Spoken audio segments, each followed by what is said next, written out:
So this is my third year in Arizona. Kind of heard about it through a few friends. Wanted to test the waters, and now I ended up in Arizona, a long way from home. But I'm having a great time, and we have big expectations for this year. Tell me about your first year when you got to Arizona. First year, yeah, it was really a new experience, different culture. We had 17 new guys to the team our first year, so a lot of guys were getting used to it. We kind of had a rough year. It was more of a rebuilding, learning process. We kind of got what we wanted out of it, but our second year last year, we had a lot better of a year. The team really improved, and this year we've even improved that much more. So tell me your expectations, or did you have any expectations when you got to Arizona? What did you think of hockey in the desert? No, obviously hockey in the desert is something a little foreign to most people, but hockey at the TCC in Tucson is something that's pretty special. A lot of people who play in this league and the teams that we play against know how fun and the atmosphere, what it's like in Tucson, and that was the thing that blew me away, is that there's a lot of really loyal fans. They give us a great amount of support. Couldn't ask for more for the atmosphere, and in terms of this year, we've really built on our forward group, and I think that's what's going to carry us, past the second round, which we were in the Nationals last year, right. Lost to Minot, but I think this year we added a few more good pieces up front, and that's what's going to, bring us over. Tell me a little bit about Coach Berman and what he's meant to the program. I know the program was down, and now it's back on the upswing again. Yeah. So when our first year got here, like I said, 17 new guys. Coach Berman was new as well, so everyone was kind of learning. A lot of pieces weren't put together yet, but now that it's our third year here, we feel like we're a lot meshed as a core. Everyone knows the ropes, so he's done a great job for the process with our program. He's always caring, and he puts forth an effort, 100% effort. So couldn't ask for more from Coach Berman.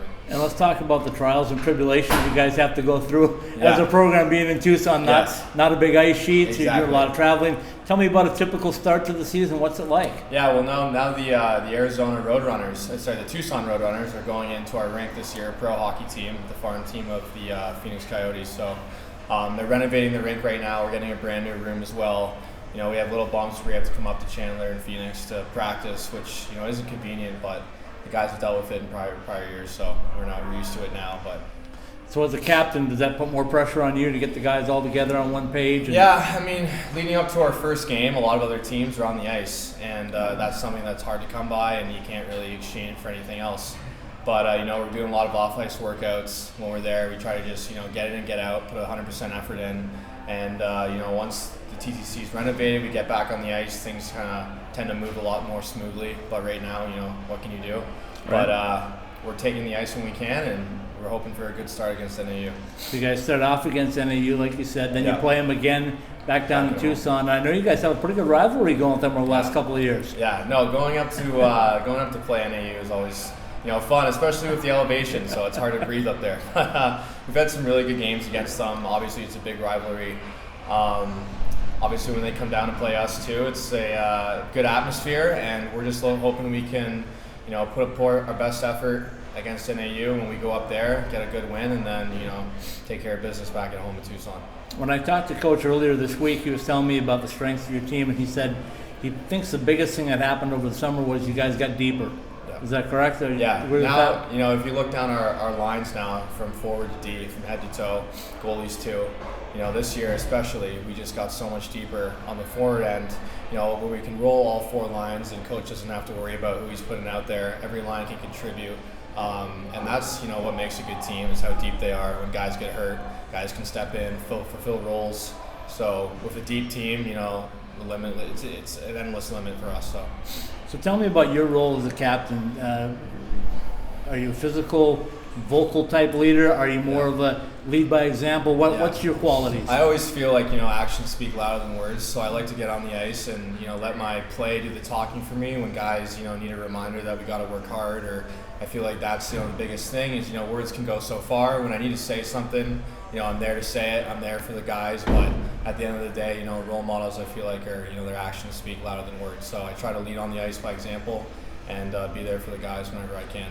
Role models for you, who did you look up to as a kid? Yeah, one of my biggest favorites is Jonathan Toews of the Chicago Blackhawks. Another is Zach Parise of the Minnesota Wild. I just feel like I like to put my game after them because they're full, down the ice, up the ice, back and forth. They do everything, whether it's defense, offense. they can support a role anywhere on the ice, and I feel like those guys are the things that really keep the team going and help them win. So growing up, did you have captain's roles as a this is the first team that I've actually captained. Okay. I've been an assistant captain on other teams, so I've learned from other captains what works, kind of what doesn't. I've just been observing. I played hockey, forever. Right. My dad actually was a hockey player at Harvard. Okay. He was a defenseman, and he was the captain his last year. So, I've learned from him. I've learned from other guys. I've been in leadership roles before, but this is where my captaincy has taken me as my last, college career, and I'm doing as best I can, and all the guys are really supporting me too. So, what's your aspirations following the U of A? Yeah, I've been, it's like I said, I've been playing hockey my whole life, and if going over to Europe, overseas, maybe to play a bit of pro might be in the cards for me. Don't know where yet, but that's something I don't want to take out of the picture. And after undergrad here at U of A, I might try to go to law school, so that's something I'm very looking into.